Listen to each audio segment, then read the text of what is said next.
తెలంగాణలో భూకంపం సంభవించింది. బుధవారం ఉదయం 7:25 సమయంలో రాష్ట్రంలోని పలు జిల్లాల్లో భూమి స్వల్పంగా కంపించింది. ఈ హఠాత్ పరిణామంలో జనం తీవ్ర ఆందోళనకు గురయ్యారు. అసలు ఏం జరుగుతోందని తెలుసుకునే లోపే అంతా ఇళ్ల నుంచి బయటకు పరుగులు తీశారు. ములుగు జిల్లా మేడారం కేంద్రంగా భూకంపం సంభవించగా రిక్టర్ స్కేలుపై తీవ్రంగా 5.3గా నమోదైంది. దాదాపు 20 ఏళ్ల తర్వాత తెలంగాణలో హఠాత్తుగా భూకంపం సంభవించడం ఆందోళన కలిగిస్తోంది.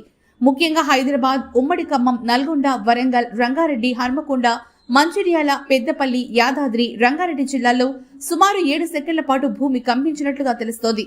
అదేవిధంగా హైదరాబాద్ మహానగరంలో 2 సెకండ్ల పాటు భూమి స్వల్పంగా కంపించింది. గోదావరి రివర్ బెడ్ లో ఎక్కువగా ప్రకంపనలు వచ్చినట్లుగా ప్రాథమికంగా తెలుస్తోంది. ఇక ఆంధ్రప్రదేశ్ రాష్ట్రంలోని విజయవాడ, జగ్గయ్యపేట, నందిగామ, తిరువూరు, గుడివాడ, మంగళగిరి ప్రాంతాల్లో 2 సెకండ్ల పాటు భూ ప్రకంపనలు సంభవించినట్లుగా సమాచారం.